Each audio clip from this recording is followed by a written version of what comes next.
Hello and welcome to the podcast where we talk about all things Star Trek. I'm Leroy Jones and I'm joined by Elena Lopez and Ryan Stark. Today, we'll be discussing the movie that brought the Star Trek franchise back to life, Star Trek: First Contact. Thank you, Leroy. I have to say that I was blown away by this movie. It had everything: action, adventure, and of course, time travel. I completely agree, Elena. This movie brought a fresh perspective to the Star Trek universe and introduced us to some fantastic new characters like the Borg Queen. Absolutely, and let's not forget about the amazing performances of our beloved Star Trek cast. Patrick Stewart was exceptional as always and Jonathan Frakes did a phenomenal job directing. I couldn't agree more. It's amazing how they were able to seamlessly incorporate the events of Star Trek: The Next Generation into this movie while still making it completely accessible to newcomers. And let's not forget about the incredible special effects. They really elevated the movie to a whole new level. Agreed. It's clear that a lot of thought and care went into this movie. It's no wonder that it's considered one of the best Star Trek movies of all time. Absolutely. And what's great about this movie is that it really captures the essence of what Star Trek is all about: humanity working together to overcome adversity. That's true. In this movie, we see how the crew of the Enterprise D work together to stop the Borg and save Earth from assimilation. And let's not forget about the emotional resonance of this movie. The themes of loss and redemption are poignantly explored, particularly in the scenes between Captain Picard and Lily. Yes, and speaking of Picard, he delivers one of the most iconic lines in Star Trek history: "The line must be drawn here. This far, no further." And let's not forget about the final scene where Picard and Lily watch as the first warp ship is launched, marking the beginning of humanity's journey into the stars. It's such a beautiful moment. Well said, Ryan. And on that note, I think it's time to wrap up our discussion of Star Trek: First Contact. Any final thoughts, everyone? Just that this movie is a true masterpiece and a must-watch for any Star Trek fan. Agreed. It's a movie that stands the test of time and one that I never get tired of watching. Well, that's all we have time for today. Thanks for tuning in, and as always, live long and prosper. What is April 5th, 2063? This date is significant for a number of reasons, not the least of which is its connection to humanity's first contact with an alien race. With the knowledge that we are now 40 years away from 2063, this date is especially significant. But before we dive into that, let's explore the context surrounding April 5th, 2063. At this point in time, humanity had already experienced significant technological advancements, including the creation of faster-than-light travel and the colonization of other planets. But despite these achievements, humanity had yet to encounter any evidence of extraterrestrial life. That all changed on April 5th, 2063, when a Vulcan survey ship, the Tplana, made contact with Earth. The ship had detected the historical launch of Earth's first warp-capable vessel, the Phoenix, and had come to investigate. This would mark the beginning of a new era for humanity. The events of April 5th would be chronicled in the historical records and remembered for generations to come. The first human to make contact with the Vulcan crew was Dr. Zephram Cochrane, the inventor of the warp drive technology that had led to the Phoenix's launch. Cochrane, who had previously been viewed as a somewhat eccentric figure, would go down in history as a hero and visionary, paving the way for humanity's future in the stars. The encounter with the Vulcans would also have far-reaching impacts on Earth's political and social landscape. The knowledge of extraterrestrial life would challenge long-standing religious beliefs and inspire new philosophical and scientific inquiries. Meanwhile, international politics would also shift as Earth united in the face of a greater, universal threat. But despite the excitement and newfound optimism surrounding humanity's future, there would also be challenges and obstacles to overcome. Tensions would arise between Earth and the other alien races they encountered, leading to conflicts and negotiations. And back on Earth, there would be those who opposed humanity's newfound extraterrestrial allies, fearing the impact they could have on Earth's culture and way of life. As we reflect on April 5, 2063 and its significance, we are reminded of the power of scientific discovery and exploration to bring people together and drive progress. And while the future remains uncertain, we can take comfort in knowing that the events of this momentous day continue to inspire us to reach for the stars. Thank you for listening to our podcast episode about April 5, 2063. We hope you found it informative and thought-provoking. Be sure to tune in next time for more exciting topics in science and technology. Live long and prosper. Today we'll be talking about one of the most iconic sci-fi franchises, Star Trek. Specifically, we'll be diving into Star Trek: First Contact, the 8th movie in the franchise. Before we start, let me just say that I thoroughly enjoyed this film much more than its predecessor, Star Trek: Generations. Star Trek: First Contact was released in 1996 and was directed by Jonathan Frakes, who also played Commander William T. Riker in the film. The movie is set in the 24th century, where the Borg have invaded Earth and the crew of the USS Enterprise must stop them from assimilating the planet. The film features the incredible cast of Patrick Stewart as Jean-Luc Picard, Brent Spiner as Data, and many others. Now, let's talk about what I loved about this film. Firstly, the pacing was fantastic. It was fast-paced and kept me engaged throughout the entire movie. The character development was great, especially with Jean-Luc Picard. The film explores his personal vendetta against the Borg as they had previously assimilated him and the reason why he is so driven to stop them. The film also had a great mix of action and suspense, along with a well-written plot. It also introduced us to the character of Lily Sloan, played by Alfre Woodard, who is a survivor of the Borg invasion and is a key player in stopping the Borg's invasion of Earth. Another aspect of the movie that stood out to me was the fantastic performances from the cast.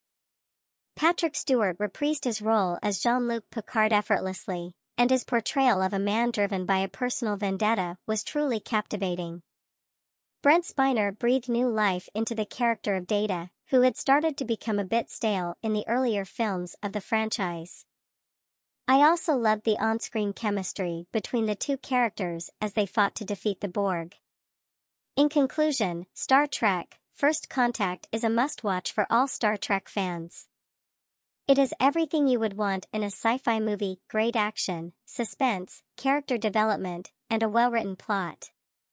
It is a testament to the longevity of the franchise and why it has continued to fascinate audiences over the years. If you're new to the franchise, this movie is a great place to start exploring the world of Star Trek. Thanks for listening, and I hope you enjoy the movie as much as I did. Until next time, live long and prosper. Today, we will be discussing why Star Trek: First Contact succeeded while Star Trek: Generations failed. To do this, we will be comparing and contrasting the two movies, examining their strengths and weaknesses, and ultimately understanding what led to the success of one and the failure of the other. To begin, let's examine the plot and overall themes of both movies. Star Trek: Generations saw the passing of the torch from the original Enterprise crew to the crew of the next generation. The movie featured a unique villain, but suffered from a somewhat disjointed plot. On the other hand, Star Trek: First Contact had a clear and cohesive storyline, fantastic villains in the Borg, and a focus on the core essence of what made Star Trek great: exploring new worlds and encountering new civilizations. The characters in each movie also played a significant role in their success or failure. The cast of Star Trek: Generations struggled to establish a meaningful presence throughout the film, with the exception of Picard and Kirk. In contrast, Star Trek: First Contact solidified the core cast of the next generation and featured standout performances from every member of the crew, elevating the movie as whole. Another point to note is the production value and special effects used in both films. While Star Trek: Generations was a visual spectacle for the time, its use of dated special effects makes it hard to watch today. Star Trek: First Contact, with its cutting-edge effects, helped it break through as an epic blockbuster hit. Lastly, the directors of each movie had a major impact on their success or failure. Star Trek: Generations was directed by David Carson, a man with little experience with blockbuster movies. While he had great intentions, his lack of expertise often showed in the final product. Star Trek: First Contact, however, was directed by Jonathan Frakes, a seasoned Star Trek veteran who had directed several episodes of the television series. Frakes' experience translating the Star Trek world to film shows in the high-quality production of First Contact. In conclusion, it's easy to see why Star Trek: First Contact succeeded where Star Trek: Generations failed. The coherent plot, fantastic villains, strong cast of characters, cutting-edge special effects, and talented director all came together to create a must-see movie experience. Generations struggled to create a convincing passing from the old crew to the new, lacking in storyline cohesion and character development. As we look back now, it's clear that Star Trek: First Contact was the stronger film, and that it remains one of the definitive Star Trek movies of all time. That concludes our podcast today. Thank you for joining us on this journey of discovery and discussion. We hope you have enjoyed it as much as we have. Until next time, live long and prosper. Hello, everyone. I know that this podcast usually talks about The Lord of the Rings, but we also like to talk about all things Star Trek. Today, we'll be discussing Star Trek: First Contact, one of the most iconic movies in the franchise. I'm Tierra Maguire, and I'm joining Susie Speckles along with Kerrie Chung and Humphrey Goldstein, who are also big fans of Star Trek. Hi everyone, it's great to be here. Yes, I'm excited to share my thoughts on First Contact. Let's start with a brief summary of the movie for those who may not have seen it yet. Star Trek: First Contact was released in 1996 and it is the 8th movie in the franchise. In the movie, the crew of the Enterprise must go back in time to stop the Borg from changing history and preventing humanity from achieving first contact with an alien race. It's an action-packed movie with a great storyline and amazing special effects. The characters are well developed and the pacing of the movie keeps the audience engaged throughout its runtime. The movie is a great combination of adventure, thrills, and suspense, making it an exciting watch. It's a must-watch for anyone looking for a cinematic experience that will keep them on the edge of their seats. Highly recommended. What do you guys think? I loved it. It was one of the best Star Trek movies I've ever seen. It was full of action, suspense and humor. The acting was superb, the storyline was very engaging, and the action sequences were amazing. I have to agree with Kerrie. The movie was able to blend action, drama, and humor seamlessly. It also explored some deeper themes like the importance of making first contact and the impact of trauma on individuals. Speaking of trauma, the character of Captain Jean-Luc Picard, played by Patrick Stewart, has a very personal connection to the Borg. He was assimilated by them in an earlier episode of Star Trek: The Next Generation.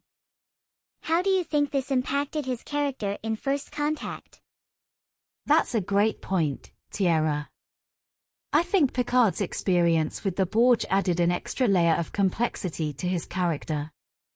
It made him more driven and determined to stop the Borg at any cost. I agree. Picard's experience with the Borg allowed him to anticipate their moves and come up with a strategy to defeat them. It also showed his vulnerability and his struggle to deal with the trauma of being assimilated. And let's not forget the character of Lily, played by Alfre Woodard. She's a civilian who gets caught up in the Enterprise's mission to stop the Borg. What did you guys think about her character? I thought Lily was a great addition to the cast. She represented the perspective of an outsider who is trying to understand the world of Star Trek. She also challenged Picard's decisions and brought a fresh perspective to the mission. I agree. I think Lily was a great foil to Picard. She was able to call him out on his arrogance and remind him of the importance of human life. And let's not forget about the Borg Queen, played by Alice Krieger. She was such a great villain. What did you guys think about her character? I thought the Borg Queen was a great addition to the movie. She added an extra layer of complexity to the Borg and made them more than just mindless drones. I agree. The Borg Queen was a great foil to Picard as well. She represented the idea of assimilation and control, while Picard represented individuality and freedom. Overall, I think Star Trek: First Contact was a great movie. It had a great storyline, amazing special effects, and some great performances by the cast. I think it's one of the best Star Trek movies ever made. It has everything a Star Trek fan could want, such as action, drama, and humor. And it explored some important themes like the importance of making first contact and the impact of trauma on individuals. Yes, I think it also showed the importance of teamwork and how different people can come together to achieve a common goal. Absolutely. And speaking of teamwork, we can't forget about the rest of the Enterprise crew. What did you guys think about their performances? I thought the rest of the crew did an amazing job. Each character had their own moment to shine, and they all worked together as a team to stop the Borg. Yes, I agree. The performances were great, and the chemistry between the actors was amazing. I think the movie also did a great job of balancing the action sequences with the more emotional and character-driven moments. That's a great point, Tierra. The movie was able to capture the essence of Star Trek, which is all about exploring the human condition. And let's not forget about the music. The score by Jerry Goldsmith was amazing. It really added to the tension and emotion of the movie. Yes, the music was great. It really set the tone for each scene. Overall, I think Star Trek: First Contact was a great addition to the Star Trek franchise. It was able to capture the spirit of the original series while also adding its own unique spin. I couldn't agree more. It's definitely a movie that any Star Trek fan should watch. And for those who haven't seen it yet, we highly recommend it. It's a great movie that explores some important themes and has some amazing performances. And it's a great example of how Star Trek can tackle big ideas, while also providing great entertainment. And that's all the time we have for today, everyone. It was great to talk about what we thought about Star Trek: First Contact. Did you know that we're now 40 years away from making First Contact? Yes, and we better get on it, too, lest we have to deal with the evil Khan Noonien Singh. And that's the last person we want to deal with. And thank you to our listeners for tuning in. Join us next time when we'll be discussing another great Star Trek movie. Until next time, everyone, live long and prosper.